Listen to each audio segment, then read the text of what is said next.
መቼም ገብተናል ተዋግተናል። ስለዚህ ግን ለምን ነው ግን እንደዚህ ያለ ጥይት ስኝ የማይሰጥ ለምን ነው? ወዳትን ዛሬ ቋሪት በሰኔ የቆምኩ ነኝ። ዛሬ ማዳበሪያ ማስመጣ በልጅ በወገን እንዴት ያደረገው ይሆን ያለ ልጅ እያልኩ አከላት እያለቀ በኮተት ስማስን በመፍጠር አልማ የልጁ ድንጋጌ የምን ገና የጤና መድን የምን እያሉ ወደ 30 ሺህ ብር ወጪ አወጣሁ። ማዳበሪያ ለማለት አሁን ቆቅ አውድማ ላይ ወጥመር ተጥዋ አይደለም ምትያዝ ይኸው በማዳበሪያ ግን ሊቻርጉ አንድ በሬ ማለት ነው። የአንድ በሬ ዋጋ ከፍሎ ይመጣና አሁን ገንዘብ አሁን እኛ እየከበደን እየከነከነን ያለ እየከነከነን ሀብን እናንጣ እኛም እኮ እንሰግር እኛም እኮ በቃ መጨተን ይችን ለመናገር ነው። ተገዳድፈን እንድ ይኸው አሁን 25 ሰው ተመድቧል። አንደኛው እኔ ነኝ።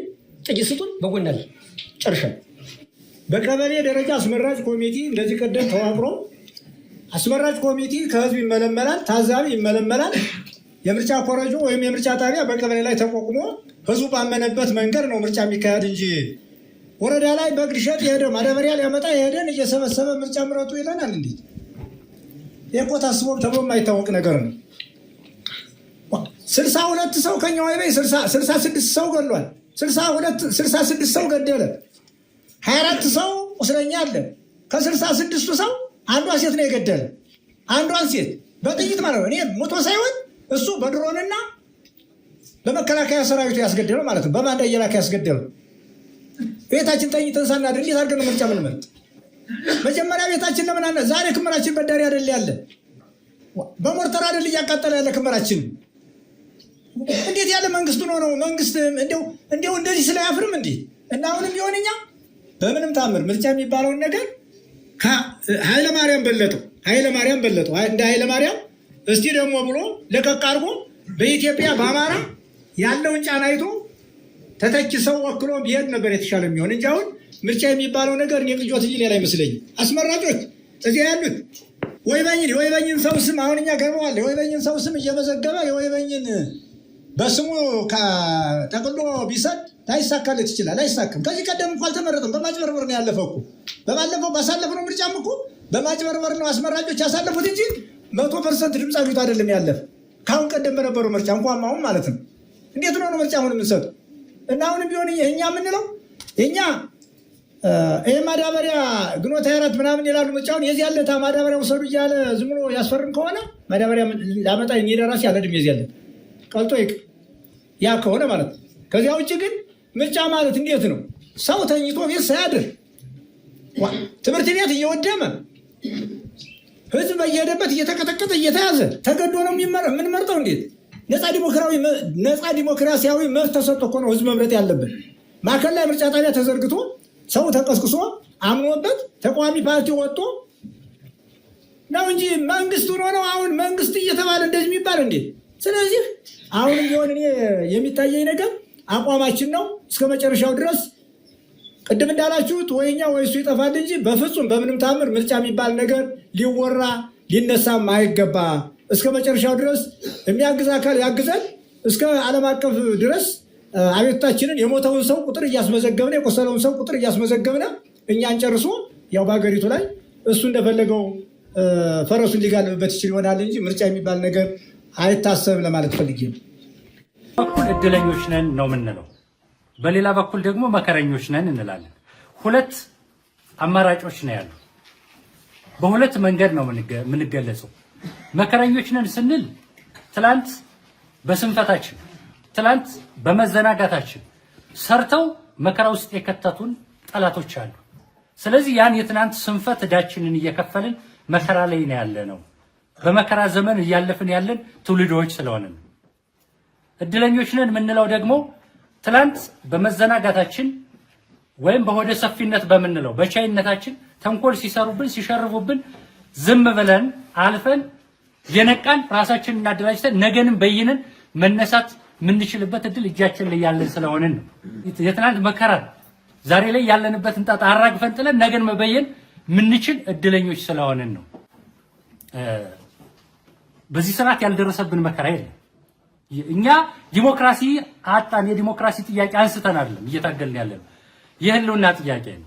በህይወት የመኖርና ያለመኖር ጥያቄ ነው። እየታገልን ያለን። ስለዚህ በህይወት እንዲኖር ያልተፈቀደለት ህዝብ ምንድነው መሆን መቻል ያለበት? የህልውና ትግል የሚያደርግ ህዝብ በምን ሁኔታ ነው መዘጋጀት ማድረግ ያለበት? ምንን መቋቋም መቻል አለበት የሚለውን የረሳን የሚመስል ነገር አለ። እኛ የእናንተ ልጆች ለትግል ስንነሳ የህልውና አደጋ ገጥሞናል ብለን ስንነሳ እናንተን ለማዳን የተነሳ ነው። የገጠመን የህልውና አደጋ ስላለ እዚህ የህልውና አደጋ የአማራ ህዝብ መውጣት መቻል አለበት። የመጣውን መከራ በቅጡ አስረድቶ ቀጣይ ሊመጣ የሚችለውንም በደንብ ተወያይቶ ተግባብቶ ነገን መበየን የሚያስችል ሐሳብ አቀናጅተን በዛ ደረጃ ህዝባዊ ትግል ማድረግ መቻል አለብን ብለን የተነሳ ከተነሳም በኋላ እንደምታውቁት ስርዓቱን በ3 ቀን ውስጥ ብቻ ነው ያሸነፈው። ጎጃም ምድር በ3 ቀን እንቅስቃሴ። ከዛ በፊት ይደረግ የነበረው በርካታ የሰላማዊ ትግል አማራጮች ነበሩ እንደምታውቁት። በርካታ ጊዜ ግን ተኮላሽቷል ትግላችሁ። እምቢ ብለን በተነሳም በ3 ቀን ውስጥ አሸንፈን አሁን እስካለንበት ጊዜ ድረስ ተቋም ምስረታ ላይ ነው የቆየን። በተቋም ምስረታው ውስጥ በተቋም ግንባታው ሂደታችን ውስጥ ያመጣነው ለውጥ አለ። የበደልነው በደል፣ ያስከፋነው ነገር፣ ያጎደልነው በርካታ ችግር አለ። እሱ ቅድም ጓዶቻችሁ ሲዘረዝሩት የነበር እናንተም ያላነሳችሁት የኛ ልጆች ናቸው የኛ ጉዶች ናቸው ሆዲ ፍጆ ብላችሁ የያዛችሁ በርካታ በደል እንዳለ እንረዳለን። ለዛም ይቅርታ ጠይቋል። ወደፊትም ይቅርታ እንጠይቃለን፣ እንክሳለን።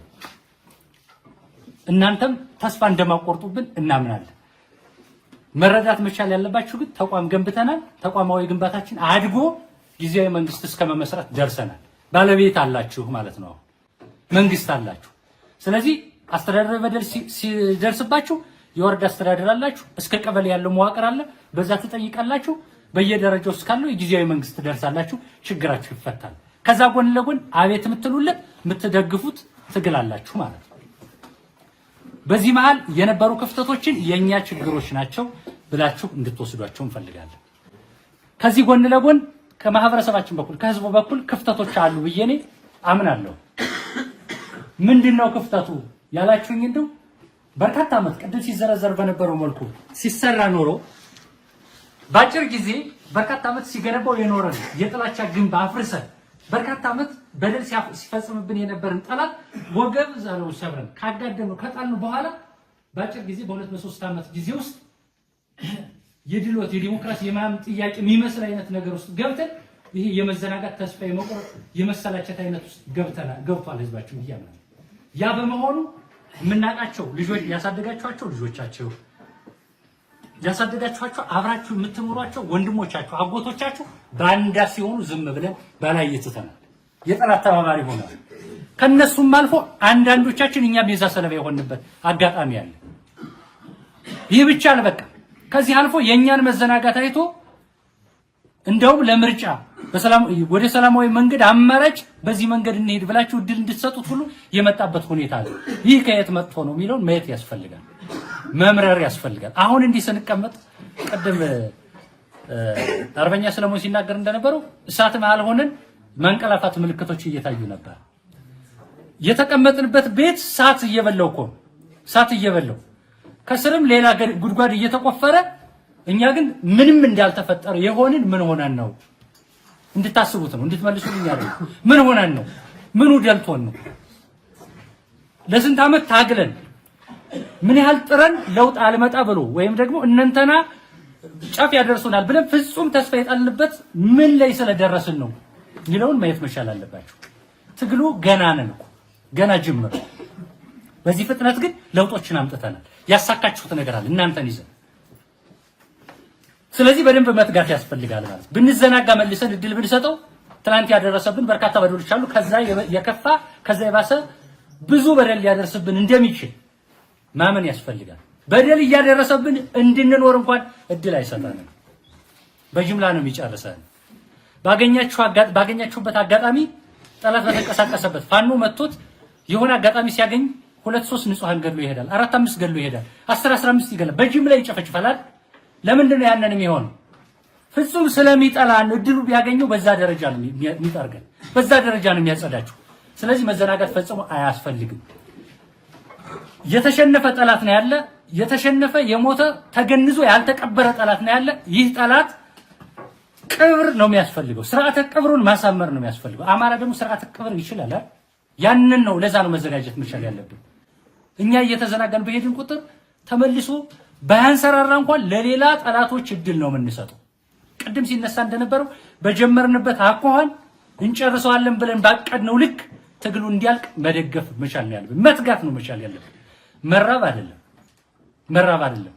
ስንሞት የክብር ሞት እንሞት ነው እንጂ ሊገድለን እኮ በጅምላ ሊያጸዳ ነው። ማስራብማ ይሄ እሱማ ለ30 ለ40 ዓመታት ምናምን ሲሰራበት የኖረ ነው። ከመጣ በ8 ዓመት ውስጥ ግን ጨርሶ የማጽዳት ስራ ነው እየሰራ ያለው። እየተዋጋ ነው ያለን ጠላተኛ የባዕዳንን ተልኮ የያዘ ባንዳን ነው እየታገልን ያለን። ሀገር በቀል ባንዳ ስለሆነ ነው ሰዎቹ አስተሳሰቡን የተሸከሙት የኛ ወገን የምንላቸው ስለሆነ እንጂ ከትላንት በፊት አያት ቅድመ አያቶቻችን ሲታገሉት የነበረ የባዕዳንን ሐሳብ ይዞ የመጣ ባንዳ ነው እየታገልን ያለን። ያላሳጣን ነገር የለም። ይሄ ጠላት ያላሳጣን ነገር የለም። እምነታችንን በብዙ መልኩ አሳጥቶናል። ወጋችንን፣ ባህላችንን፣ ትውፊታችንን አሳጥቶናል። በየቀጠናው ጀግና የምንለው አሳጥቶናል። ጀግና አልነበረንም። ይወጣል፣ ይጠፋል፣ እናየዋለን፣ ይጠፋል። ታሪካችንን የታሪክ ፍልፈሎች ናቸው በኢትዮጵያ ውስጥ ለበርካታ ዓመታት ሲያስተናግዱት የኖሩትን የተዛባ ታሪክ ሲፈለፍሉ ኦሪጂናል ታሪካችን ትክክለኛው ታሪካችንን ሲያጠፉ ሲበርዙ የኖሩ ጠላቶች ናቸው። ስለዚህ ለደቂቃ መዘናጋት አያስፈልገንም። በርትተን ትግሉን መደገፍ መቻል አለብን። ከትግሉ ግን መቆም መቻል አለብን። ልጆቻችሁ ሆነን ስናጠፋ ገስጹን፣ አታኩርፉ፣ አትሰላችሁ። አንድ ነገር ልንገራችሁ። ወጥመድ ታውቃላችሁ አይደል? አይጥን ወጥመድ ውስጥ ስናስገባት የምትፈልገውን ወጥመዱን ካጠመድን በኋላ ስጋ የምትፈልግ ከሆነ ስጋ፣ ሌላ የምትፈልገው ነገር እዚያ ላይ አድርገን ነው ወጥመድ የምናስገባት። በዛ ልክ ብልጽግና እያደረገው ያለ ምርጫን መሰረት በማድረግ ህብረተሰቡ ምን ይፈልጋል፣ በምን ልክ ወጥመድ እናስገባው ነው። ከዛ ውጭ ህብረተሰቡን ከኛ ጋር እንደቆመ ትግሉ የሱ እንደሆነ የአማራ ህዝብ እንዲሁም የኢትዮጵያ ህዝብ ይሄን መንግስት አልፈልግም እንዳለው ይረዳል። ግን ምን ወጥመድ አበጀለት? ማህበራዊ አገልግሎት የሚሰጡ ነገሮች እሱ ቀጠና ውስጥ እንዲሰጡ የማድረግ ለምሳሌ ማዳበሪያ ለአርሶ አደራችን ትልቁ ነገር ምንድነው? ቀይ መስመሩ ምንድነው? ማዳበሪያ ነው አይደል? ማዳበሪያን እዚህ ውስጥ እሱ ዘንዳ መጥቶ እንዲሰጥና በዛ ልክ ወጥመድ ውስጥ ለማስገባት ስራዎችን እየሰራ ነው። ከዛ ውጭ አይጥ ወጥመድ ውስጥ እንዳትገባ እንዳትያዝ ከፈለገች ምን ማድረግ ነው? ያንን ስጋ መታው ነው አይደል? ቢተዋት ምን መሆን አትችልም፣ መግባት አትችልም። ግልጽ ነኝ። የዚች ወቅት ማዳበሪያ ላለማጣት ጠላት ወጥመድ ውስጥ ገብተን እድሜ ልካችንን ባርነት ውስጥ እንድንኖር ፈቅደናል ማለት ነው። ተቋማችን የራሱን ስራ እየሰራ ነው። እናንተ ግን ጥንቃቄ ማድረግ መቻል አለባችሁ ማለት ነው። እምቢ ማለት መልመድ መቻል አለብን። እውነት ለመናገር ከሆነ ወደድንም ጠላንም ይሄንን ትግል ማሸነፍ ካልቻል ምን መሆን አንችልም። በባርነት ቀንበር ውስጥ ራሱ መኖር እንደማንችል ማወቅ መቻል አለባችሁ። ይሄንን ብያችሁ ምንድን ንግግር ብናበዛ በአህያ ስለማይጫን ወደ ጥያቄዎቻችሁ መልስ እሄዳለሁ ማለት ነው። ከተነሱ ጥያቄዎች መካከል በአንድ በሁለት በሶስት ጎራ ነው ልንከፍላቸው ይቻላል። ከነዚህ መካከል የመጀመሪያው ፋኖ ራሱን መፈተሽ አለበት የሚል ነው። ፋኖ ራሱን ሲፈትሽ በተለያየ መንገድ ነው መፈተሽ አለበት። አንደኛው ህብረተሰብን ከማስተዳደር አኳያ ራሱን መፈተሽ መቻል አለበት። ሁለተኛ ራሱን ከማደራጀት አንፃር ራሱን መፈተሽ አለበት። ሶስተኛ መሪን ከመጠበቅ አንፃር ራሱን መፈተሽ እንዳለበት ተገንዝበናል ማለት ነው። እኔ ወደ እናንተ ላገለግል ስመጣ ድሮ ይሄን አድርገኝ ነበር እንዲህ አደርጋለሁ ይሄን ሆኜ ነበር የሚለውን ነገር ቀርፎ እረኛ ሆኖ ማገልገል መቻል እንዳለበት ከእናንተ ምክር ሐሳብ ወስደናል። ወደፊት በዚህ ልክ እንዲሆን ስራዎችን እንሰራለን ማለት ነው። ሌላ መሪን ከመጠበቅ አንፃር ያስቀመጣችሁት ሐሳብ ምን ወስድ መሪ ከሌለ እረኛ ከሌለ መንጋው ይበተናል አይደል? ስለዚህ መሪዎችን የመጠበቅ ግዴታ አለብን። የመጣንበት መንገድ ነው። ትግሉን ስንጀምረው መሪም ስንመርጥ የሚዋጋ ነው የምንመርጠው እንጂ የሚመራ አልነበር። እገሌ ጀግና ነው ስናይፐር ሲተኩስ ቅንድብ ነው የሚመታ፣ እገሌ ሲዋጋ ፊት ገብቶ ነው የሚመታ፣ ስለዚህ እገሌ መሪ መሆን አለበት የሚል እየተከተል ስለነበር እሱ አግባብ ስላልሆነ ወደፊት ግን መሪዎች መጠበቅ እንዳለባቸው እኛም እንደ ድርጅት የገመገምነው ከእናንተም ምክረ ሐሳብ የወሰነው ልትረዱ ይገባል ማለት ነው።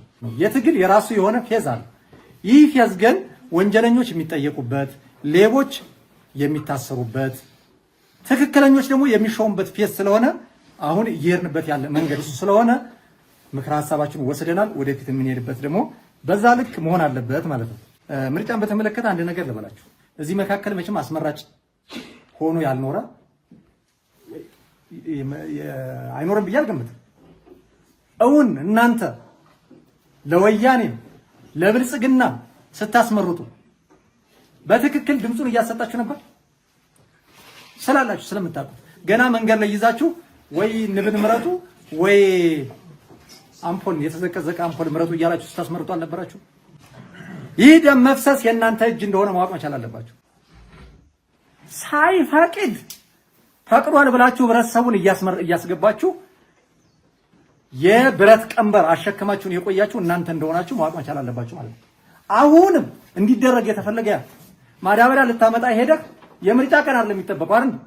ካርድ ይሰጣችኋል። ሄዳችሁ የምታውቁ ትኖራላችሁ። ካርድ ዞ ይመጣል የለም ሄድክ መርጣል ተብለህ ኮረጆ ውስጥ ገብቷል ማለት ነው። ይህ ደግሞ በህብረተሰባችን ደም እየቀለዳችሁ እንደሆነ ልትገነዘቡ ይገባል ማለት ነው። ስለዚህ ምርጫ በህጋዊነት የአማራ ህዝብ የኢትዮጵያ ህዝብ እንዲገለው ፈቅዶልኛል፣ ስለዚህ መርጦኛል ብሎ የድሮን መግዣ ብድር ከተለያዩ ሀገራት ደግሞ የድሮን ተተኳሽ ድሮን የተለያዩ መሳሪያዎችን ድጋፍ እንዲያገኝ ብድር ተበድሮ በእኛ ላይ የተኩስ ናዳ እንዲወርድብን ፈቃድ እየሰጠን እንደሆነ አውቀን ከዚህ ራሳችንን እንድንቆጥብ ራሳችሁን አዘጋጁ ማለት ነው። አሁን ስትወጡ ማዳበሪያውን ብቻ መስሏችሁ የምትሄዱ ብዬ ነው። የምሬን ነው። መንገድ ላይ ብታወሩ ስለ ማዳበሪያውና ቅድም ዋናውን ቁም ነገርም ጭምር እንዳትረሱ በማዳበሪያው ብዬ ነው። አሁን እዚህ እየተጻጻፍን ነበርና በዚያ ባይጧ ወጥመድ በኩል ነው የምንመልስላችሁ። ወጥመዱን ነው የምናከሽፍ፣ ስጋውን የምናገኝበት ወጥመድ እናከሽፋለን ማለት ነው። ወጥመድ ስጋውን አንተ የምናመጣበትን መንገድ ግን እናስተካክላለን። ከዚህ በፊት 2000 ምናምን ላይ እንዲያ ችግሮች ገጥመው ነበር አይደል? መጀመሪያ አካባቢ እኛ ራሳችን ፋኖች የለም በቃ ከመንግስት ጋር ሄዳችሁ አትነጋገሩም ብለን ገድበን አንዳንድ ቀበሌዎችን እና አንዳንድ አካባቢዎችን ጎድተን እናውቃለን። አንዳንድ አካባቢ ላይ አብቁታ እየተመለሰ አንዳንድ አካባቢ ሳይመለስ እና እንደዚህ ሁሉ ነገር ወጥ ያልሆነ ነገር ስለነበረ ቅድም ወንድሜ እንዳቀረበው በተለይ እዚህ ጎረቤታችን ላይ እንዲህ እየተሰራ አንድ በኩል ሁለት አይነት ህዝብ የለን። አንድ አይነት ነው ያለ። ከተበደለ እኩል ይበደላል፣ ከተጠቀመ እኩል ይጠቀማል አይደል? እንደዛ ነው የሚሆነው። ስለዚህ በእኛ አሰራር ችግር ምክንያት ሁለት ህዝብ ልንፈጠር አንችልም። በሚገባ አንድ ኮምፖስት እናዘጋጃለን አብረን፣ ሁለት ግን ማዳበሪያውን ራሱ የምናመጣበት መንገድ እናስተካክላለን ማለት ነው። እንደዛ ነው የምናደርገው። ወደድንም ጠላንም እኮ እውነቱን ለመነጋገር መረጥነው አልመረጥነውም ብልጽግና እኮ በጉልበቱ መቀጠሉ አይቀርም አይደል? ካላሸነፉት ይሄን ማመን አለብን። የእኛን ድርሻ እንደ ህሊና እንወጣ። ግን አሁን እዚህ ምናምን ፓርቲዎች ምናምን አብረው ይወዳደራሉ አይታችሁ። አንዳንዶቹ አጃቢ ናቸው። ከዋናው ብልጽግና ፓርቲ የተሻለ ለሱ ይከራከራሉ። አሁን ኢዜማን አይታችሁታል። ክርክር ላይ ምናምን ያስቃሉ። ስለዚህ አብዛኛው አጃቢ ሆኖ እየተከተለ ስለሆነ የፖለቲካ ፓርቲው ዶክተር አብይም ራሱ ቁጭ ብሎ ያስመረጠ ሰው ነው በድፍረት። ስለዚህ ከዚህ ሰውዬ በምርጫ ስልጣን እንነጥቃለን ብለን አናስብ። ሀገር እንረከባለን። በዚህኛው ጉልበታችን ነው የምንቀጥለው። ሁለት ከዚህ ከወንጀለኛ ጋር በተያያዘ አሁን እሱ እኛን ነው እየከሰሰ ያለ ጊዜያዊ መንግስት ወታደራዊ መምሪያውን ማለት ነው። አዳዲስ ሰራዊቶች ለማሰልጠን አሁን ስልጠና ጀምረናል። ምዝገባዎች አሉ ምናምን። ልጆቻችሁን አስመዝግቡ፣ ይሰልጡን። ቢያንስ ራሳችሁን ያተርፋሉ። እናንተ ጭምር መሰልጠን አለባችሁ። ቀጣይ ጊዜያዊ መንግስቱ ምናልባት ይፍረድ ከሚሰሩት ስራ በዚህ በጸጥታ መዋቅር ውስጥ አንዱ ስልጠና ሊሰጡ ይችላል። አርሶ አደሩ ማለት ነው። ሁሉም አርሶ አደር የአማራ አርሶ አደር መሰልጠን አለበት፣ መታጠቅ፣ መደራጀት አለበት። ትጥቁ እንደገና መያዝ አለበት ብዬ ማስብ እንደ እስራኤላውያን መሆን አለበት። ሁሉ ከ18 ዓመት በኋላ ዩኒቨርሲቲ ከመግባታቸው በፊት ይሰለጠናሉ ሌላ ሀገር። እኛ ደግሞ ይህን ያህል ህዝብ ይዘን መሰልጠን አለብን፣ መብቃት አለብን። ወንጀለኛ ላይ አንዳንድ የነበሩን ክፍተቶች እናስተካከለን። ከዛ ውጪ ግን እዚህ ቀጠና ውስጥ እኮ ነው አይደል ይሄ ሰው የሚገድለው ቤት የሚያቃጥለው ወንጀለኛ ያዝነው እኮ ጎንጅ ቆለላ ነው። በሱ ምስጋና መስጠት አለባችሁ።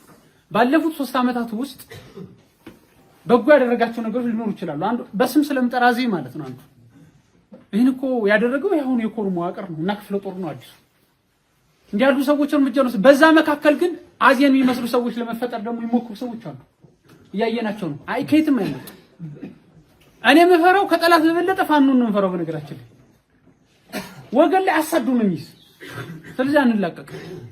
ለጊዜ የምንታገሰው ቅድም በብዙ ምክንያት ነው። በቃ አርበኛ ዘመነ ካሴን ቅድም እንዳለው አሁን ልታስረው ነው አትችልም። አይቻልም። ይፈርሳል ትግሉ። ስለዚህ ለትግሉ ስንል ምንድነው ለምጣዱ ሲባል አይጥተለፍ እንደሚባል ትግሉ እንደምቁላል ነው የምንቆጥረው ማለት ነው። እንዳይፈርጥብን ማለት ነው። ስለዚህ ዋናውን ዓላማችን እንዳንረሳ በጥቃቅን ጉዳዮች ማዳበሪያውን ግን በተመለከተ እንወያይና የጋራ መምሪያ ይወርድና በቀበሌ አመራሮቻችሁ በኩል የቀበሌ አመራር አላችሁ አይደል? የልማት ቡድን አላችሁ አይደል? በሱ በኩል በእነ አለቃ በኩል ይወርዳል ማለት ነው። እንኳን ደህና መጣችሁ። አመሰግናለሁ። ከፍተኛ አመራሮችም ስላሉ መጨረሻ ላይ በሰነዱ አማካኝነት ሰፊ ውይይት የምናደርግበትና ሰፊ መግባባቶች የምንደርስበት መድረክ ይሆናል የሚል እምነት አለኝ። እንግዲህ በመጀመሪያ ደረጃ የአማራ ሕዝብ የተጋረጠበትን የህልውና አደጋ ለመቋጨት ሰፊ ተጋድሎ እያደረግን 3 ዓመትና ከዛ በላይ ቆይተናል። በዚህ የህልውና ትግል በርካታው መስዋዕትነትንም ብንከፍልም በርካታ ድሎችን አግኝተን የአማራ ህዝብ እፎይ በተነባራዊ ሁኔታ ነው ያለው። እንግዲህ የአማራ ህዝብ የተጋረጠበትን የህልውና አደጋ በተለይም ከዚህ ስርዓት ጨፍጫፊና ጨቋይ ስርዓት ለአንዴና ለመጨረሻ ጊዜ እያደረግን ያለውን ትግል ሁላችንም አብረን አለን፣ እየታገልን ነው፣ እየወደቅን ነው። እስካሁን ድረስም ባልተማከለ መልኩ ምናልባትም ህዝባችንን ጫፍ ያደርስልናል ብለን የተንቀሳቀስን ብንሆንም አሁን ባለንበት ነባራዊ ሁኔታ ግን በተለይ የአማራ ፋኖ ብሔራዊ ንቅናቄ አንድ ወጥ ድርጅት መስርቶ በማግስቱ ደግሞ ይህንን መድረክ በማግኘታችን ክብር ይገባቸዋል። እንኳን ደስ ያላችሁ ለማለት እወዳለሁ። የአማራ ህዝብ በተለይም የአማራ ፋኖ እያደረገ ያለው ንቅናቄ የዚህ መድረክ ዋና ዓላማም የዚህን ጨፍጫፊ ስርዓት አውዳሚነት በልኩ ተረድተን በልኩ ተመካከረን የዚህን ስርዓት እድሜ ማሳጠር ዋና ዓላማችን እድሜ ለማሳጠር የተሰባሰብንባት መድረክ እንደሆነች ለመስጠት ስለፈለኩ ነው። የትግሉ የእድገት ደረጃ ህዝባችን በምን አይነት ልኬታ ውስጥ ነው ያለ የሚሉትንም በተወሰነ መልኩ ለማየት እንሞክራለን። ዋና ዓላማውም የዚህ መድረክ ይሄ ነው። እየተዋደቅንለት ያለውን እየሞትንለት ያለውን መስዋዕት እየሆነ ያለውን ትግል ህዝባችን በምን አይነት ልኬታ ውስጥ ነው ያለው፣ በምን አይነት አይን ነው የዚህን ትግል ሁኔታና እንቅስቃሴ እየተቆጣጠረውና እየተንከባከበው ያለውን ሚለውን እጥር አድርጌ ለመስጠት ፈልጋለሁ። በመጀመሪያ ደረጃ የአማራ ህዝብ በተለይም የሀገር መንግስት ባለቤት የሆነ ህዝብ እንደሆነ ሁላችሁም ታውቁታላችሁ። በታሪክ ደረጃ የሀገር ባለቤትነትና የሀገር መስራች የሆነ ህዝብ ከምድረ ገጽ እንዲጠፋ ተፈርዶበት እኛንም እናንተንም ሁላችንም ወደዚህ ትግል ውስጥ እንድንገባ አድርጎናል።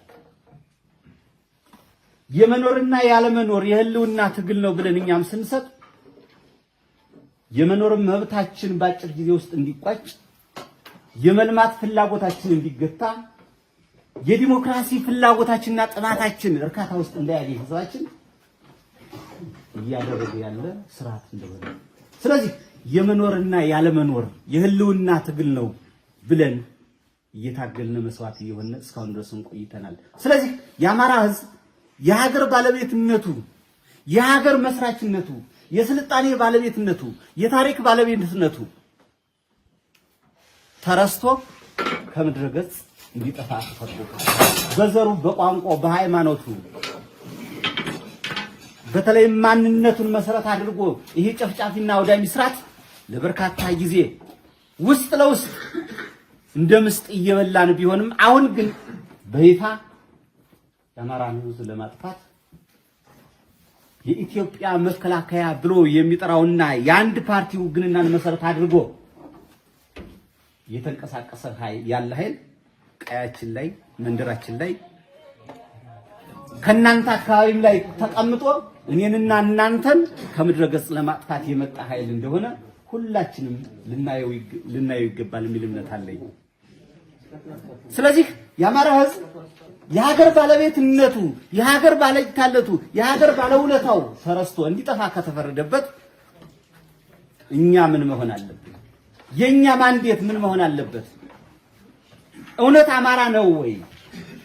እንደ አማራ የመጣብንን እንደ አማራ የተፈረደብንን የሞት ድግስ ለመመከት በምን አይነት ቁርጠኝነት ላይ ነን የኛ ህዝባችን የሚለውንም ማየት ባለብን ልክ እንድናየው ፈልጌ ነው። የአማራ የህልውና ትግል መነሻዎች ብዙ ናቸው። ካሁን በፊትም በበርካቶች ሙያተኞች በበርካቶች አመራሮች የተገለጸ ቢሆንም የተወሰነ ነገር ለማለት በተለይም የዚህ መድረክ ይሆናሉ ምናቸውን መነሻ ምክንያታችን የዘር ፍጅት የማንነት ጉዳይ ሆኖብን ነው። የሰው ልጅ እንዲኖር ካልተፈቀደለት የሰው ልጅ የመኖር መብቱና ዋስትናው ካላረጋገጥንለት ወደ ተፈቀደ ትግል እንገባለን። አትኖርም፣ ሀብትና ንብረት አታፈራም፣ አትበለጽግም፣ በዲሞክራሲ ስርዓት አታልፍም የተባለ ህዝብ የተፈቀደ ትግልን ዋነኛ አማራጭ አድርገን ገብተናል። ስለዚህ የአማራ ህዝብ ጦርነት ናፋቂ በሚል እሳቤ አንዳንዶች ይገልጹታል፣ ግን አይደለም። ራስን የማዳንና ራስን እንደ ህዝብ ከሌሎች ብሔረሰቦች ጋር እኩል የመኖር መብት ይረጋገጥልኝ የሚል አጀንዳ ይዞ ነው የወጣው። የአማራ ህዝብ የህልውና አደጋው ከወጣ በኋላስ በተለይም ከዚህ ህልውና አደጋ ነፃ ሆነን የሀገር ባለቤትነት እንዲረጋገጥልን እንፈልጋለን። የሀገር ባለቤትነቱ የሚረጋገጠውስ በልኩ በቁመቱ ልክ እንዲሆን ግን እኛ እንፈልጋለን። እኩልና ፍትሃዊ የሆነች ኢትዮጵያን እንሻለን። የምንሞትለት ዓላማም ይሄንን ነው። ከማንም ልብለጥ አይልም፣ ከማንም ልነሳ አይልም።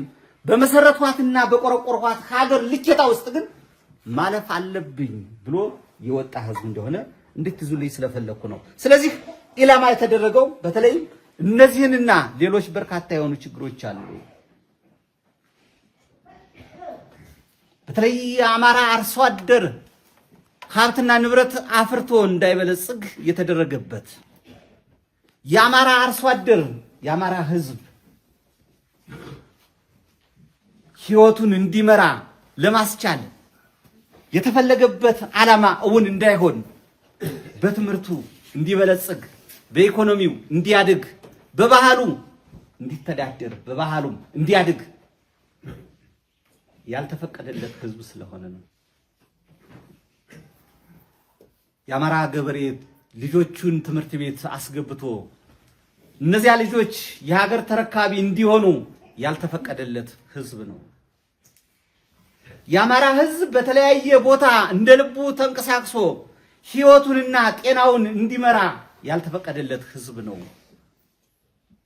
ወደ ሌሎች አካባቢ ተንቀሳቅሶ ምንም ይሁን ምንም የጤናው ባለቤት እንዳይሆን አዲስ አበባ በቆረቆራት ሀገረ መንግስት በቆረቆራት የኢትዮጵያ ዋና ከተማ አትገባም ተብሎ የተከለከለ ህዝብ ነው። ከዚህ ውጭ በተለይም የአማራ ህዝብ ከቦታ ቦታ ተንቀሳቅሶ ሀብት እንዳያፈራ ምን ያህሎቻችንን የተፈናቀል፣ ምን ያህሎቻችንን ሀብትና ንብረታችን የወደመ፣ ምን ያህሎቻችንን ባዶ ልብስ ከኛ ጋር የመጣልን። ስለዚህ ይህንን ህዝብ አትኖርም የተባለን ህዝብ ከምድረ ገጽ ለማጥፋት እንዲህ አይነት ውርጅብኞች እንዲህ አይነት ጉስቁልናዎች አማራ ውስጥ እንዲከተት ተደርጓል ማለት ነው።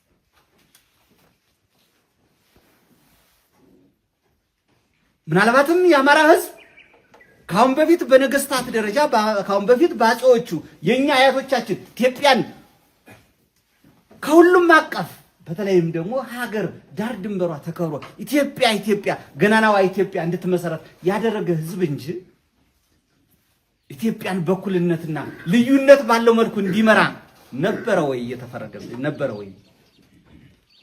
ግን አይደለም። አሁን ላይ የምናያትን ኢትዮጵያ ሳይሆን ከበፊት የምናያትንና የሰማናትን ኢትዮጵያ የኛ አያቶቻችን ቅማንት አያቶቻችን ያስረከቡን ሀገር ነው። ስለዚህ የትውልድ ያንን ታሪክ መቀበል መቻል አለብን።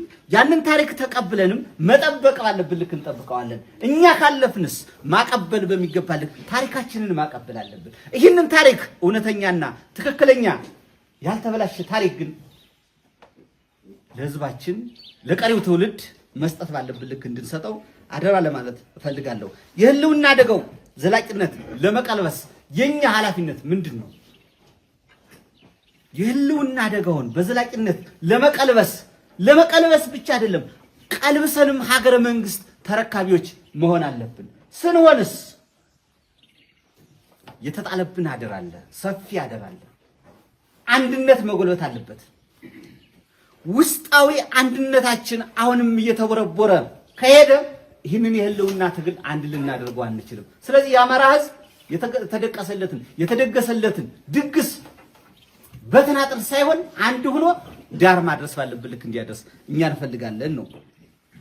ስለዚህ የአማራ ህዝብ ሁሉንም ማቀፍ ጦርነት እየተካሄደበት ያለ ህዝብና ጠቅላላ ጦርነት ማቀፍ ውስጥ ያለን ህዝብ አጥፍቶ ጠፊ አይነት ጦርነት እያካሄደ ቢሆንም እኛ ደግሞ ነጋዴው፣ ምሁሩ፣ የመንግስት ሰራተኛው፣ የሃይማኖት አባቶች፣ አርሶ አደሮች በነቂስ ወጥተው እየታገሉት ነው። ምን ለማድረግ? ሀገረ መንግስት ግንባታዋን ለመገንባት። ይህንን ማድረግ ካልቻልነ የሚፈናቀለው ይበዛል፣ የሚሞተው ይበዛል። ሀብትና ንብረት የማያፈላው በህይወት የምኖር ዕጣ ፈንታችንም ዜሮ ደረጃ ላይ የምንደርስበት ሁኔታ ነው እየመጣ ያለው። ይህንን በአንድነት በተለይም ታላቁ መሪ የአማራ አንገቱ አንድ ነው ብሎ ያወረደልንን ፕሮፌሰር አስራት ወልደየስ ይመስለኛል። የአማራ አንገቱ አንድ ነው፣ እውነት አንድ ነው ወይ?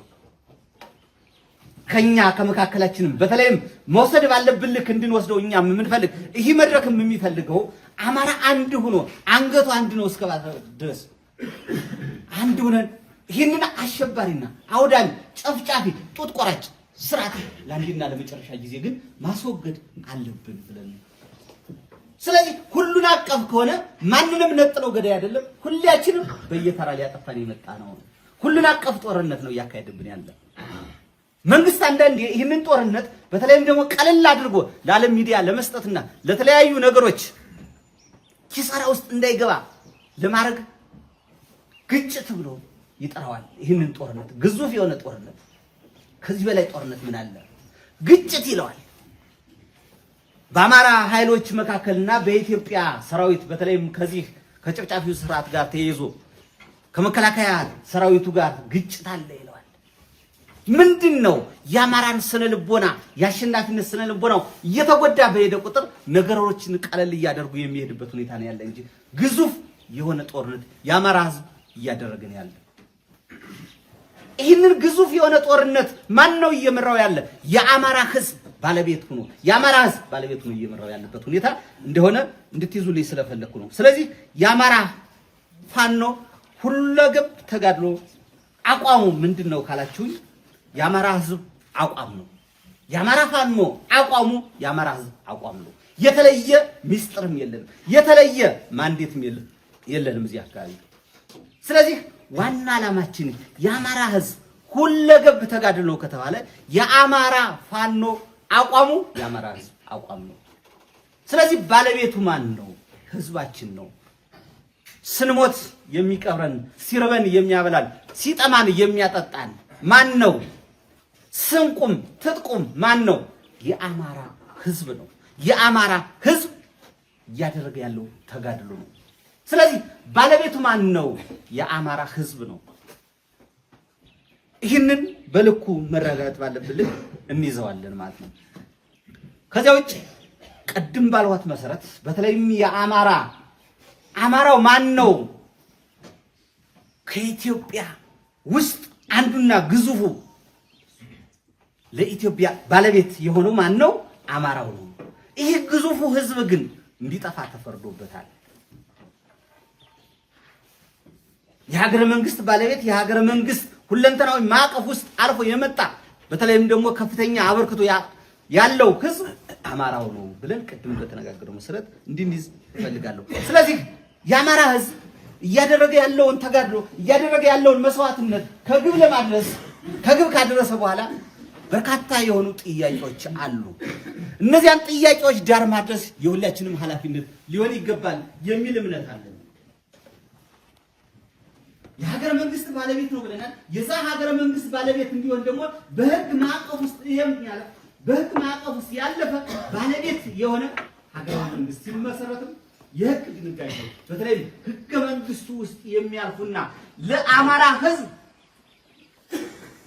በደሎች፣ መሰቃየቶች፣ እንቅፋቶች የዳረገንም ህገ መንግስት የማሻሻል ስራዎች ይሰራሉ ብለን እየተዋደቅንና እየሞትን መስዋዕትነት እየሆነ ያለበት ሁኔታ ነው ያለ።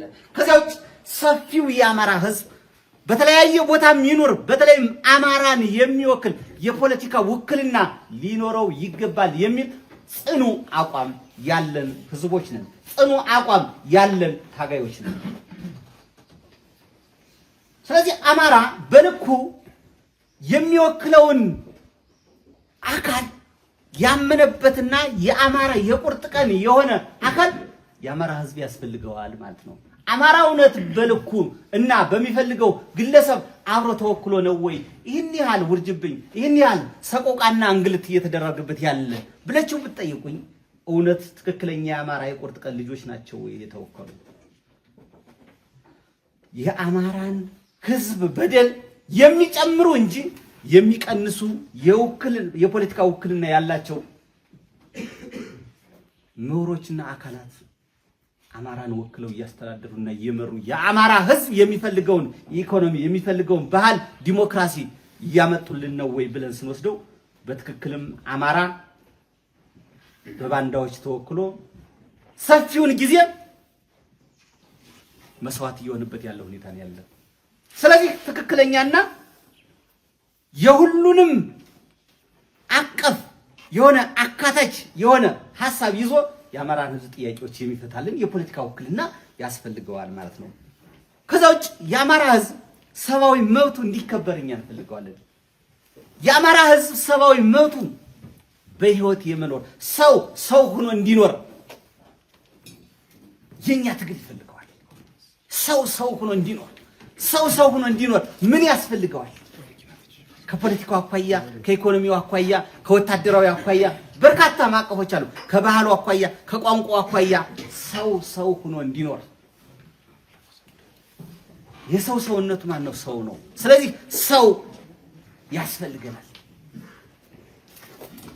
የአማራን ህዝብ ግን ውሃውን ይወዱታል፣ ከብቱን ይወዱታል፣ ተራራውን ይወዱታል። በአማራ መሬትና ግዛት ውስጥ ያለውን ሀብት ንብረት ይወዱታል። ሰውን የሚጠሉት ለምንድን ነው? ሰውን የሚገሉት ለምንድን ነው? ስለዚህ ይህ ሰው ሆኖ እንዲኖር ይፈልጋል። የአማራ የክብር ሰገነት ከፍ እንዲል እንፈልገዋለን። ጽኑ ክብር እንዲገነባለት እንፈልጋለን። ጽኑ ክብር የአማራን በስነ ልቦና ዝቅ ለማድረግና ስነ ልቦናውን ለመሸሸር ስነ ልቦናው ዝቅ ብሎ እንዲኖር ለማድረግ በተለይም እጅን እግርን እየቆረጡ ጦትን እየቆረጡ የሚገድሉ ዋና ምክንያቱ የአማራን ስነ ልቦና ዝቅ አድርገን ለመምራት ነው። በጥይት ይገደላል፣ መሞት ነው። የአማራን ህዝብ ግን ጡት፣ እጅ፣ እግር ሲቆረጥ አማራው በስነ ልቦና ዝቅ አድርገን እንምራው። አማራው ስነ ልቦናው የሚሞተው በዚህ ልክ ስንገድለው ነው። በዚህ ልክ ስናጎሳቁለው ነው። በዚህ ልክ ሀብትና ንብረቱን ስንዘርፈው ነው፣ ስናቃጥለው ነው ብለው ያምናሉ። ስለዚህ አማራነት የተወረደ ማንነት ሆኗል። በአሁኑ ወቅት እኔ አማራ ነኝ የሚልህ የህብረተሰብ ክፍል እየጠፋ ያለበት ነባራዊ ሁኔታ ደርሰናል ነው። ለምን? በአማራነቱ እየተጎዳ ስለሆነ፣ በአማራነቱ እየተፈናቀለ ስለሆነ፣ በአማራነቱ እየሞተ ስለሆነ። አንተ መጤ ነህ፣ አንተ ነፍጠኛ ነህ፣ አንተ ምንም ይሁን ሌላ ክፉ ስም እየሰጡ ሌሎች ብሔር ብሔረሰቦች በእኩልነትና በፍቅር እንዳያዩት እንዲጠላ የተደረገ ነበረ። ያንን ማንነቱን ሰው ሆኖ የሚኖርበትን ስርዓት ለመገንባት እያደረግን ያለንበት ተጋድሎ ነው። ስለዚህ ይህ ተጋድሎ በዚህ ልክ አማራን መገንባት ባለብን ልክ እንድንገነባ አደራ ለማለት እፈልጋለሁ። የአማራ ፋኖ በሀገርና ህዝቦች አንድነት ላይ ያለው አቋም ይላል በአማራ ማንነት በአማራ ህዝብ ላይ የሚደረገውን በደልና የሚደረገውን ቁርሾ የሚደረገውን የታሪክ መዛባት ነፃ አድርገን ሁሉም ብሔር ብሔረሰቦች በእኩልነትና በፍትሃዊነት እንዲኖሩ ማስቻል የአማራ ገበሬ በተለይም በኢኮኖሚ ዝቅ አድርጎ ለመምራት እየተደረገ ያለውን ጥረት እናንተም እያያችሁ ስለሆነ በተለይም ከዚህ ከግባት ጋር ተያይዞ የአማራ ገበሬ እኮ የመበልጸግ የማደግ ፍላጎት ኑሮት እንጂ ሌላ ጥያቄ ከውስጡ ያነገበ ጥያቄ እኮ የለውም። ያ ጥያቄ ምንድነው? የማደግ ጥያቄ ነው። ግባት ስትፈልጉ እናንተ አንድ ወቅት የአማራ ገበሬ ላይ በተለይም ባህር ዳር አካባቢ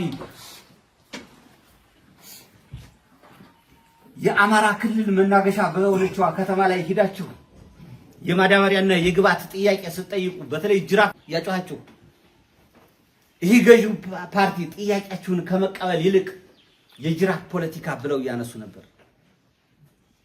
እውነት አርሶ አደሩ የሄደ የጅራፍ ፖለቲካና ሌላ እንቅስቃሴ ኑሮት ነው ወይ? የማደግ መብት ይረጋገጥልኝ፣ የኢኮኖሚ ሀገሬን እወዳለሁ፣ ሀገሬን የምወደው እኔ በኢኮኖሚ ከበለጸኩ ነው ብሎ ያምናል። ስለዚህ ፍትሃዊ የሆነ ጥያቄ ነበር የጠየቀው በወቅቱ። መንግስት ግን ሲሳለቅብን የነበረበት ስርዓት ነው። ስለዚህ ይህንን ስርዓት ከምድረ ገጽ ማጥፋት ዋና ዓላማችን ነው። ከሌላው ብሔር ብሔረሰብ እኩል መብት እንዲኖረኝ እፈልጋለሁ። የሌሎችን ብሔር ብሔረሰቦች ሃይማኖት፣ ቋንቋ፣ ባህል፣ ወግ፣ እሴት አልነካም። ግንሳ የሀገር ባለቤትነት የሆኑባትን ባህሌንና ቋንቋዬን፣ እሴቴን፣ ወጌን ይዤ ግን ሀገረ መንግስት መገንባትና መቀጠል እፈልጋለሁ የሚል ጽኑ አቋም ሊኖረን ይገባል። ጽኑ አቋም ምን ያለን ከረማችሁ? እንዴት ሰነበታችሁ? እውነት ለመነጋገር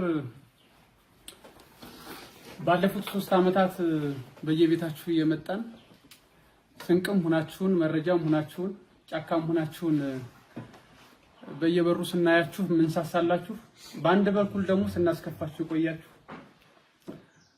በእናንተ ችግር ሳይሆን በእኛ ችግር ምክንያት ትግሉን ጭምር የጎተን ስለሆነ መጀመሪያ ይቅርታ መጠየቅ እፈልጋለሁ በተቋሙ ስም። ምክንያቱም በትግላችን ውስጥ ያው መሰባሰባችን ታውቁታላችሁ። ስንሰባሰብ ሽንኩርት እየነገረ የነበረ ሰው፣ መኪና ሲያጥብ የነበረ ሰው፣ የሆነ ቢሮ ሲመራ የነበረ ሰው፣ ተማሪ የነበረ ሰው እንዲያ ሆነን ነው የተሰባሰብነው። በዚህ ምክንያት የተፈጠረብንን ችግር እንደው የተቋሙ ችግር ሆኖ የተሰባሰብንበት ምክንያትና ዓላማ ጭምር ያልገባን ሆኖ እና ህዝባችን ለመበደል የወጣን ጭምር መስሎን እንዲያ የተረዳንም ህዝብ ሊኖር ስለሚችል በሚል ነው ይቅርታ የጠየቀን። ግን የገባችሁ ሰዎች ደግሞ ትኖራላችሁ። በዚህ ምክንያት በአንድም በሌላ መልኩ አውቀንም ሳናቅም ለደፈርናችሁና ላስቀየምናችሁ በተቋሙ ስም አሁን በድጋሚ ይቅርታ መጠየቅ እፈልጋለሁ።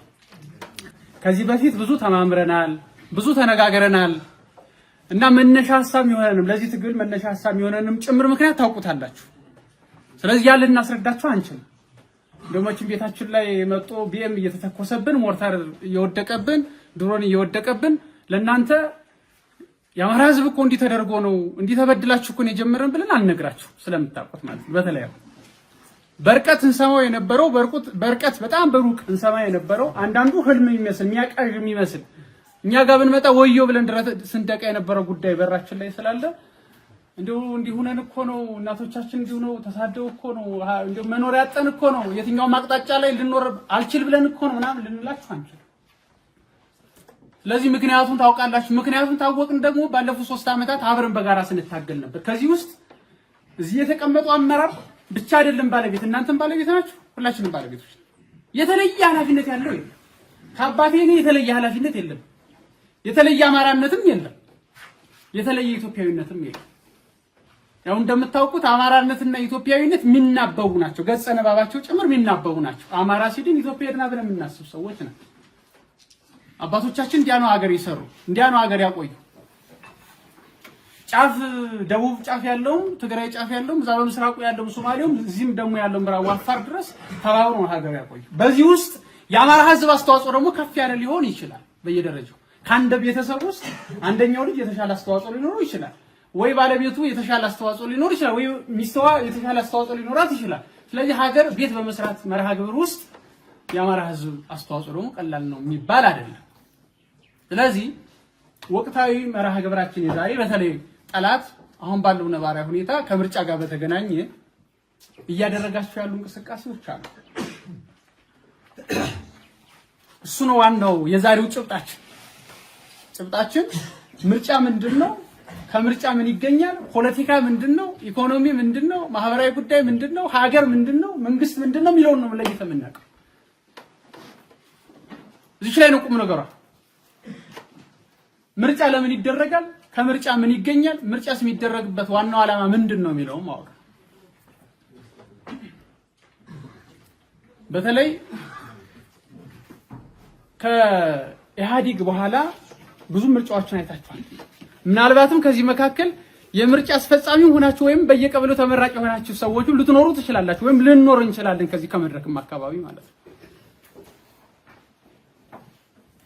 ከምርጫ በፊት በሚደረጉ ንግግሮች፣ ከምርጫ በፊት በሚነገሩ ውሸቶች ምክንያት አውቀንም ሳናቅም በህዝባችን ላይ መከራ የጫንን ግለሰቦች ልንኖር እንችላለን።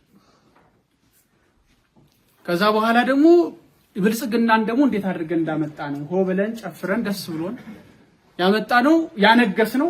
አንዳንዶቻችን ሰው ሁሉ አይደለም እስክንል ድረስ የመላክ ሁሉ ስያሜ ሰጠን ያመጣ ነው ግለሰብ ነው አብይን የምታውቁት። ከዛ በኋላ ደግሞ የተደረጉ ምርጫዎችንም ደግሞ ጭምር ታውቋቸዋላችሁ።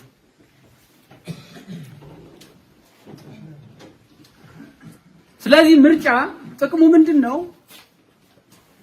አንድ መንግስት ህጋዊ መንግስት መሆኑን ማረጋገጫ መሳሪያ ነው። ሌላ ታምር የለው። ለምሳሌ እናንተ ውክልና ሰጣችኋል፣ ይህን ትግል ትመሩንልን አላችሁ የሚል ለምሳሌ እዚህ ጋር ጋሽ ፍረዳል ተማራልን አለህ ብላችሁ ሰጣችሁ፣ ተበቀጥ ተመርጣችሁት ማለት ነው። በዚህ ውስጥ እናንተ መጣችሁ አትሳተፉ እንጂ የተሳተፉ አካላት ወይም ደግሞ በራሱ ትግሉ ፈልጓቸው ጭምር ወደፊት ያመጣቸው ሰዎች አሉ። ይሄ አንዱ ምርጫ ልንለው እንችላለን። ለአማራ ህዝብ ለምሳሌ አርበኛ ዘመነ ካሴን መርጠን ማለት በልባችን ካርድ ተሰጥቶ ምናምን አይደለም አይደል? ግን መርጠናል። ሁላችንም ልብ ውስጥ አንግሰናል። እንዲህ በልብ የሚመረጡ በአእምሮ የሚመረጡ እግዚአብሔርም ጭምር የመረጣቸው ሰዎች አሉ። ሁልጊዜ እንደምንናገረው ስለ ሁለት ነገር ነገስታትን ፈጣሪ ያነግሳል እያልን እንናገራለን ብዙ መድረክ ላይ። አንደኛው ህዝቡ ሲበድል ሲከፋ እርስ በርሱ ሲጨቃቀል ክፉ ነገስታትን እግዚአብሔር ያነግሳል። በየዘመኑ እንደዛ ሰልስቷል። አሁን ከምናያቸው ነገስታት በከፉ የነገሱ ምናልባትም ከ2000 ዓመት በፊት ከክርስቶስ ቅድመ ልደተ ክርስቶስን ጭምር በፊት የነበሩ ነገስታት ይኖራሉ። ከዚህ የከፋ ነገር ጭምር ያደረጉ ማለት ነው። እነዛ ነገስታት ሲነግሱ አይደለም ሰው እግዚአብሔር ጭምር ተቆጥቶ ህዝቡን አጥፍቷል አይደል? በኖህ ዘመን አባቶች ስላላቸው እግዚአብሔርም ሲቆጣ የሚቀጣ ቀጥታ በሰው ይቀጣል፣ በመዓት ይቀጣል፣ በቸነፈር ይቀጣል፣ በሳት ይቀጣል አይደል? አንደኛው መቅጫው መሳሪያ ክፉ ነገስታትን ማንገስ ነው። ስለዚህ እኛ ጋር ባሉ ችግሮች ወንድም በወንድም ባለመዋደድ፣ አባት ከልጅ ጋር ባለመዋደድ፣ ጎረቤት ከጎረቤት ጋር ባለመዋደድ እዚህ ያለን ሰዎች ስንቶቻችን እንተማመናለን? ስንቶቻችን አብረን እንበላለን እንጠጣለን? ስንቶቻችን እንደጋገፋለን? ያንዳችን ውድቀት ለአንዳችን ማሸነፍ ይመስል ስንቶቻችን ነን? ያንዳችን ማሸነፍ ግን ማሸነፍ ይመስል ስንቶቻችን ነን? ጥቂቶች ነን። በዚህ ምክንያት እግዚአብሔርን ስንከዳ ፈጣሪን ስንረሳ እንዲያሉ ነገስታትን አንግሶ ይመታናል ማለት ተመለሱ እንባላለን ማለት። ከዛ ባሻገር ግን ታስቦ ታልሞ የአማራ ህዝብን ለማጥፋት ደግሞ አቅደው ስርዓት ቀርጸው ህግ አውጥተው ከኛ ሰዎች ደግሞ መሳሪያ የሚሆኑ ይሄን የሚፈጽሙላቸው ሰዎች ጭምር መልመለው የሚሰሩ የነበሩ ነገስታት ደግሞ አሉ። በተለበኛ ጊዜ ማለት ነው። ጅማሬው አሁን አይደለም። የአማራ ህዝብ በደ 1928 ነው የሚጀምረው። በነገራችን ላይ ወደ 80 ዓመት አካባቢ ሆነዋል። በሁለተኛው የጣሊያን ወረራ ጊዜ ተጀመረ። አማራ የሚባለውን ህዝብ በአንደኛው የበስተላይ የመጀመሪያው ወረራ ጊዜ በአድዋ ታሪክ አድዋ ላይ በተሰራው ታሪክ አድዋ ብቻ አይደለም ድሉ ከዚህ ጀምሮ ስንቅ ቋጥሮ የሄደው ፈረስ ይዞ የሄደው ከዚህ ዛ የተጓዙ ጭምር ተዋግተዋል። አድዋ ላይ ብቻ የተፈጸሙን አይደለም። ለስንት ወራት እንደተጓዙ ስለምታውቁት ማለት ነው። አድዋ ለመድረስ ከዚህ ተነስቶ አድዋ ለመድረስ አስቡት። በእግር በወቅቱ አውሮፕላን የለም፣ መኪና የለም፣ ሌሎች ነገር የለም። ትግል የሚጀምረው ገና ከማሰብ ስለሚሆን ማለት ነው። ከዛ ደግሞ ከመንቀሳቀስ ስለሚሆን ከዛ ቦታው ላይ ሄዶ ከመዋጋት። ስለዚህ በዚህ ወቅት ላይ የአማራ ህዝብ አስተዋጽኦ ከፍተኛ ነበር ጣሊያንን በማሸነፍ ታሪክ ውስጥ ማለት ነው። በሁለተኛው ወረራ ሲመጡ በተለይ እዚህ የአርበኞች ወቅት ምንለው የነበላይ ዘለቀ ወቅት ምንለው እነገረመው ወንዳው ከምናነሳበት ወቅት ያ ወቅት ኢትዮጵያ የምትባለውን ሀገር ለመወረር ለመቀራመት በወቅቱ ኃያላን የሚባሉ አራቱ ሀገራት ለመቀራመት በዋናነት አማራ የሚባለውን ህዝብ ማጥፋት አለባቸው። ይሄን ለማጥፋት በቀጥታ ጦርነት አይቻልም፣ ከጎኑ ህዝብ ማስነሳት አለብን ነው። በእኛ አጠራር ከውስጣችን ባንዳ ምንለው እንደ መደብ ደግሞ በብሔር ደረጃ የአማራ ህዝብ ጨቋኝ ነው፣ እኛ ልናተርፋችሁ ስልጣኔ ልናስተምራችሁ ብዙ ወደ ዘመናዊነት ልናመጣችሁ ከፍ ልናደርጋችሁ መጠን ነበረ። ነገር ግን የአማራ የሚባለው ብሔር ይሄን ሊያደርግ አይፈልግም ብሎ በኦሮሞ በትግሬውም በሌላው ማህበረሰብ እንድንጠላ አድርጎናል። ከዚያ ይጀምራል። ያን ቀድተው ደግሞ ህወሓት መጥቷል። ሌሎቹም ከዛ በኋላ እስካሁን ድረስ ከብልጽግና ድረስ መጥቷል። በዚህ መካከል ግን በዋናነት የአማራ ህዝብ ሲበድል የነበረው የኛው ወንድም ነው። ዶክተር አብይ አህመድ መጥቶ አይደለም አይደል እዚህ ቀበሌ ላይ ሲበድላችሁ የነበረ? መለስ ዜናዊ መጥቶ አይደለም አይደል ሲበድላችሁ የነበረ? ኃይለ ማርያም መጥቶ አይደለም ሲበድላችሁ የነበረ? እዚያ ከጎናችን የነበረ የቀበሌ አመራር ነው። ከጎናችን የነበረ ወረዳ አመራር ነው። ከቀበሌያችን የነበረ የዞን አመራር ነው። ከዚህ መካከል ለአንዳችን ዘመድ ነው ማለት ነው። ስለዚህ በራሳችን ልጆች ነው የምንበላው። በዚህ መካከል ባለፉት 80 ዓመታት ለሰማዩም ለምድሩም የከበሩ ብዙ ምሁራንን አጥተናል። ብዙ ሐቀኞችን አጥተናል። የብዙ እናቶች እንባ ፈሷል። ያ እንባ ይታበስ ዘንድ በዚህ ዘመን ደግሞ ፋኖ የሚለው ኃይል ተነስቷል ማለት ነው፣ በጋራ ማለት ነው። እና እድለኛ ትውልድ ይሄ ትውልድ የአድዋን ታሪክ ይናፍቅ የነበረ እንደው ከአማራ ጦርነት ላይ አልተሳተፉም ይል የነበረ የአርበኞች ጊዜ ያልተሳተፉም ይል የነበረ ሌሎችም ኢትዮጵያ ሀገር ሁና እንድትቀጥል በተደረጉ ውጊያዎች ጭምር እንደው አልተሳተፉም ብሎ ታሪክ ሲያነብ ወይም በትውፊት ሲሰማ ይቆረቆረው የነበረው ህዝብ እድል መጥቶለት ማለት ነው። እና ይሄ እድለኛ ትውልድም ነው ባለዳም ትውልድ ነው ይባላል። ባለዳነታችን ይሄን ታሪክና ይሄን ዘመን ካልተሻገርነ ባሪያ ሆኖ መኖር አይቻልም። በነገራችን ላይ አንዳንዴ ባሪያ ሆኖ መኖርም እኮ ጥሩ ነው። ባሪያ ሆኖ መኖር አይቻልም ከዚህ በኋላ ካላሸነፍ አይደል? ነክተነዋል። ከነካን በኋላ ወደ ኋላ ከተመለስን ከፈራን ከሰለችን የኛ ትውት ከዚህ በኋላ የሚመጣው የልጅ ልጆቻችን መኖራቸው። ስለዚህ ዕዳ ነው የምናሸክም ማለት ነው። ለ10 ለ15 ትውልድ ምናልባትም ዕለተ ምጽአት እስኪደርስ ድረስ ለትውልዱ ዕዳ ነው የምናሸክም ማለት ነው። ስለዚህ ይህ ትውልድ ባለዕዳም ጭምር ከተሰሳተ ይሄ ታሪክ አጋጣሚ ከተሰሳተ ከተሸነፈ ያለፉትን የአማራ ህዝብ ድሎች ጭምር የሚያረክስ ነው የሚሆነው። አርበኛ በላይ ዘለቀ እንዲያድርጎ ነበረ፣ ገረመው ወንዳውቅ እንዲያድርጎ ነበር፣ አጼ ምኒልክ እንደዛ አድርገው ነበር፣ ንጉስ ሚካኤል እንደዛ አድርገው ነበር፣ አጼ ቴዎድሮስ እንደዛ አድርጎ ነበር የሚለውን ታሪክ ጭምር የሚያስፈቅ ትውልድ ነው የሚሆነው። ስለዚህ አባቶቻችንን የሚያሰድቡ እነዛ የተረገሙ ትውልዶች ነው የሚባለው በቀጣይ ትውልድ ማለት ነው። ታሪካችን እንዳልሆነ ተብሎ ተጽፎ ነበር፣ ድጋሚ እንዳልሆነ አድርገን እናስቀድደዋለን ማለት ነው። ያን ትውልድ እናሰድባለን። ይሄኛው ትውልድ እንኳን ቢጠፋ ቀሪውን ትውልድ የሚመጣውን ትውልድ ደግሞ እናስጨርሳለን፣ እናስጨፈጭፋለን። ቆዝሞ አንገቱን ደፍቶ እንዲኖር እንዲጠፋ እናደርገዋለን። ምናልባትም እንዲያሁኑ መኖር እንኳን በጣም ምቾት የሚሆን ድሎት የሚሆንበት ጊዜ ክርስቶስ ነገረ ስቅለቱን ታውቁታላችሁ። በዚህ ከመሰቀያው እስከ ፍርዱ ቦታ በሚያደርገው ጉዞ ውስጥ ወደ 40 ምናምን ምዕራፎችን ያልፋል በዛ በእስራኤል። ባለው ከተማ ውስጥና በመሃል ላይ የእስራኤል ሴቶች ሲወድቅ አንስተው ውሃ ይሰጡት ነበር። እናንተ የእስራኤል ሴቶች ስለኔ አታልቅሱ፣ ስለ ልጆቻችሁ አልቅሱ ምናምን ብሏል አይደል? ስለዛኛው ትውልድ ጭምር ማልቀስ አለብን። ይሄኛው ትውልድማ ያው ጥይት አረር እየበረደበት እየሮጣችሁ እንቅልፍ ተነስታችሁ አትተኙ፣ እየተሰቃያችሁ ያላችሁን ፈጥታችሁ ለልጆቻችሁ እየሰጣችሁ ጫካ ድረስ መረጃ እየሰጣችሁ ነው እያኖራችሁ እየተሰቃያችሁ ነው ያላችሁት። ይሄኛው ትውልድ ወይም እኛ አይደለም ማረፍ ያለ ቀጣይ ትውልድ ነው ማረፍ ያለ። ለዛኛው ትውልድ ነው መስራት ያለ። ስለዚህ አንዱ ጠላቶቻችንን ህጋዊ እውቅና ከምንሰጥበት መሳሪያ መካከል ምርጫ ነው ማለት ነው። ዓለም አቀፉ አሁን በሚያደርገው መንግስት አይታችሁታል። መንግስት እንበለውና ወይም በእኛ አጠራር ሽፍታ ምንለው ጠላት በዓለም አቀፍ ደረጃ ምርጫ ላደርግ ነው እባካችሁና ታዘቡልኝ እያለ እኮ ነው። ይህ ስርዓት እንደምታውቁት ነውር አያውቅም፣ ይሉኝታ የለውም፣ ሲዋሽ አይሰቀጥተው። ሰው እኮ እንደው አንድ ቡድን ለአንድ ቀን ለአንድ አመት ምናምን ሊዋሽ ይችላል። ሰው እንዴት 8 አመት ሙሉ ይቀጥፋል ይዋሻል? እንዴት 8 አመት ሙሉ በጦርነት ህዝቡን ይመራል? ጦርነት ከሌለ የማይመራ ስርዓትና መሪ፣ ውሸት ከሌለ የማይመራ ስርዓትና መሪ፣ ቅጥፈት ከሌለ የማይመራ ውሸትና መሪና ስርዓት ካላደናገረ ውዥንብር ካልፈጠረ የማይመራ ስርዓትና መሪ ያለበት መንግስት ነው ብልጽግና የሚባለው ማለት ነው። ስለዚህ አሁን ያለብንን መከራ በጥፍ ይጨመርብን የሚል አካል ካለ አይ ለዚህ ገዳዮቻችን ህጋዊ እውቅና እንስጣቸው ባለም አቀፍ ደረጃ ይሄ መንግስት ይመራናል፣ አረ ምንም አላደረገን፣ እየገደልም አይደለም፣ እያሳደደንም እያጠፋንም አይደለም፣ እያስራበንም አይደለም የሚል አካል ሊመርጡ ይችላል። ይሄ ደግሞ ከኛ ወገን አይደለም። እኛ ደግሞ የአማራ ህዝብን ችግር የተረዳን ወይም የተረዳችሁ እዚህ ቤት ላይ ይኖራል ብለን አስበን አይደለም። እናንተ ለሌሎቹ እንድታስተምሩ ነው የምንፈልገው።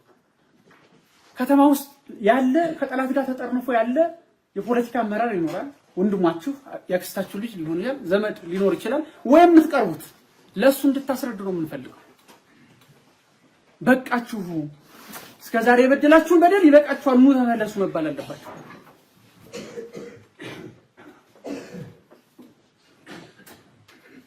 ስለዚህ ለአንድ አመት ለመራ ተብሎ ማስፈጸሚያ መሳሪያውን ታውቁታላችሁ አይደል? ማዳበሪያ ሊከለከላችሁ ይችላል፣ ጤና ሊከለከላችሁ ይችላል። እየገደለው ላለው ስራ ለአንድ አመት ብንራብ ያን ያክል እንቸገር አንራብም። እንደው ጎጃም ውስጥ ተቀምጠን አማራ ክልል ውስጥ ተቀምጠን ራብ እነሱ ፈልገውት ነበር እንድንራብ። በነገራችን ላይ እንድንበላ ፈልገው እንድንኖር ፈልገው አይደለም የሚሰጡንም እነሱ ለመኖር እኛም መኖርም ጭምር ስላለብን በአንዳንድ ነገሮች ማለት ነው። ባሪያ ሆነን እንድንኖርላቸው ስለሚፈልጉ ጭምር ነው። ባሪያ ደግሞ በሆዱ ነው አይደል የሚገዛው ብዙ ጊዜ። ስለዚህ ማዳበሪያ ጠፋ ብላችሁ እንዳትጨነቁ።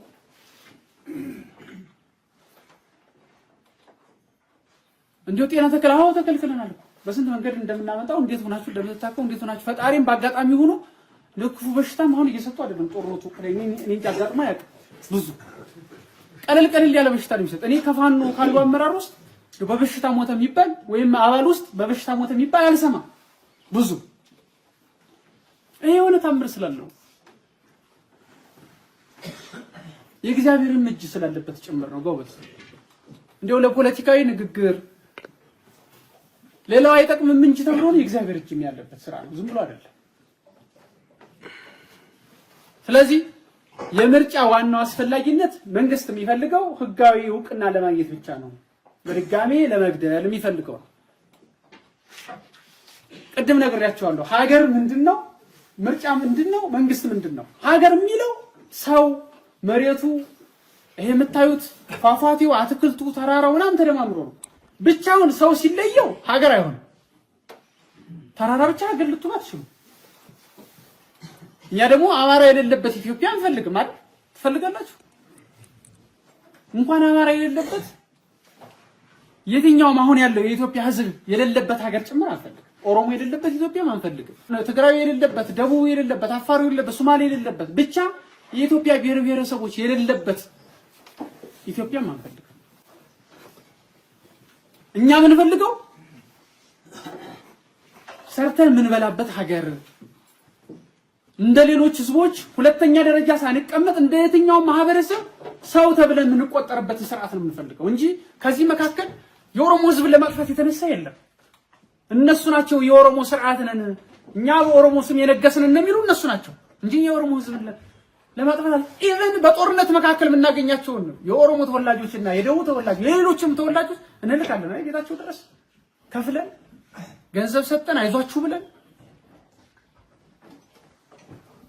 በጦርነት መካከል በውጊያ መካከል የምናገኛቸው ነው እኮ እንላችሁ አይደለም። እዚያ ተቀምጦ የአማራ ህዝብ ተበድሏል ብሎ እየሞገተ ያለ የኦሮሞ ማህበረሰብ አለ፣ እየሞገተ ያለ የደቡብ ማህበረሰብ አለ፣ እየሞገተ ያለ ንጹህ ትግራዊ አለ፣ እየሞገተ ያለ የዚህን ህዝብ በደል የተረዳ የአፋር ህዝብ አለ፣ ሶማሌ ህዝብ አለ፣ ሁሉም ቦታ ላይ ማለት እንዲያ ነው መረዳት ያለባችሁ። እነሱ ግን የለም አማራ የሚባለው መጥቶብሃል ሊወጋ ነው ሊያጠፋ ነው እያሉ ነው የሚቀሰቅሱት። እኛ እንደዚህ ያለ ፍላጎትም የለም። ስለዚህ የአማራ ህዝብ ምርጫው ፋኖ ነው። ከዚህ በፊት በመረጥናቸው ምርጫዎች ከዚህ በፊት ባደረግናቸው አጠቃላይ ምርጫዎች ምንድነው ሞት ነው ያመጣን አይደል? ምርጫ መርጠን ያገኘነው የኢኮኖሚ ትርፍ አለን ወይ? 2013 መርጠናል አይደል? ምርጫ መርጠን ያገኘነው ሰላም አለን ወይ? አንድ ሀገር ስንመርጥ በዋናነት የሀገሪቱን ሰላምና ደህንነት ማስጠበቅ ሀገሪቱን ሉዓላዊነት መጠበቅ ነው አይደል? የመንግስት ኃላፊነት እያጠፋን ነው ብር ድረስ ነው ማለት ነው።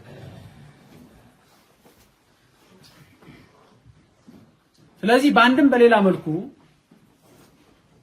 ምርጫ ለመምረጥ የሚንቀሳቀስ አካልም ካለ ወይም ለመንቀሳቀስ ያሰበው ውስጡ ስራ እየሰራ ያለ አካል ካለ ከዚህ መታቀብ አለበት።